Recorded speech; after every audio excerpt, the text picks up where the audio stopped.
இங்க எல்லாருமே படிச்ச படிப்பு வேலைக்கு போயிட்டாங்களா? இங்க எல்லாரும் ஆசைப்பட்ட வேலை கிடைச்சிருச்சா? அரசாங்க உத்தியோகத்துக்காக படிச்சுக்கிட்டு இருக்கிறவன் எல்லா திறமையும் தகுதியும் இருந்தும் பார்ட் டைம்ல வண்டி ஓட்டிக்கிட்டு ஸ்விக்கிக்கோ ராபிடோக்கோ வண்டி ஓட்டிக்கிட்டு அவன் படிக்கிறானா இல்லையா? அவன் அத்தனை பேரும் தகுதி இல்லாதவனா? அவன் அத்தனை பேர் தகுதி இல்லாதவனா boss? Is that what you mean? இந்த இடத்துல என்னமோ ஒரு ஓட்டை இருக்கு. இன்னைக்கு அது வந்து கோஆபரேட்டிவ் சொசைட்டியை பத்தி சொல்றாங்க. அசிஸ்டன்ட் ஜூனியர் அசிஸ்டன்ட் வேலைக்கு கொஸ்டின் பேப்பரை வாட்ஸ்அப்ல டெலிகிராம்ல மிச்சம் லீக் ஆகிட போகுதுன்னு ஜெராக்ஸ் எடுத்து கொரியர்ல வச்சு அமைச்சிருக்கிறாங்கன்றாங்க. இன்னைக்கு முனிசிபாலிட்டி ஸ்கேம் வெளில வருது. ஏற்கனவே டிரான்ஸ்போர்ட் டிபார்ட்மெண்ட் ஸ்கேம் தான் அந்த 10 ரூபா பாலாஜியோட ஸ்கேம்னு சொன்னாங்க. இந்த மாதிரி இத்தனை ஸ்கேம் வரும்போது டிஎன்பிசி குரூப் 1 குரூப் 2 குரூப் 4 விஏஓல எதுவும் ஸ்கேம் நடக்கல நான் நம்பணுமா? நான் நம்பிக்கை நீங்களும் அப்படியே நம்பிக்கிட்டு எழுதிக்கிட்டே இருங்க உட்காந்து.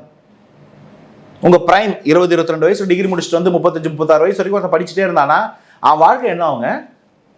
அவனை லவ் பண்ண பொண்ணு இன்னொருத்தரோட செட்டில் ஆன ஒரு மாப்பிள்ளை வந்து கல்யாணம் பண்ணிட்டு போயிடும். அவன் படிப்பு வேஸ்டா போயிடும். அவன் அவுடேட்டட் ஆயிடுவான். படிச்ச டிகிரிக்கும் வேலைக்கு போக முடியாது. இதுதான் இளைஞர்களுடைய வாழ்க்கையை எப்படி அடிக்கிறதுன்றதுக்கான ஒரு எக்ஸாம்பிள் கேள்வி நான் வைக்கிறேன். இப்படி இருந்தா அது அப்படிதான் ஆகும். அதை ஏன் பேசவே இல்லை நான் கேட்கிறேன். உங்களுக்கு பீகார்ல பிரதமர் பேசுறது அவ்வளவு வலிக்குதுன்னா உள்ள வேலை கிடைக்கலன்னு நான் சொல்றது எனக்கு எவ்வளவு வலிக்கும்? என்ன மாதிரி இருக்கவனுக்கு எவ்வளவு வலிக்கும்? இந்த பார்த்துக்கிட்டு இருக்க ஒவ்வொரு வீட்லையும் அரசாங்க வேலைக்கு போகணும்னு ஒருத்தன் ஓடி ஓடி படிச்சுக்கிட்டு இருப்பான்.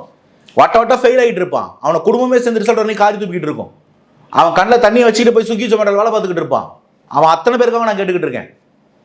உங்க அண்ணன் தம்பி அந்த லிஸ்ட்ல இருப்பான். படிச்ச எல்லாருக்கும் எல்லா வேலையும் கொடுத்துட்டீங்களா? சரிப்பா, அரசு வேலையை விடுங்க. டெக்னாலஜி இன்ஜினியரிங் தெரு கடை திறந்து வச்சிருக்கீங்களா? காலேஜ் படிச்சவங்களா வேலை கிடைச்சிருச்சா?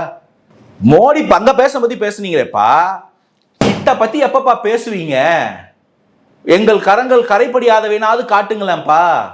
ஏன்பா இதை விவாதிக்க மாட்டீங்க? மறந்துடுவோமாப்பா? எங்களுக்கு அம்னிஷா இல்லையேப்பான்னு நான் சொல்றேன்.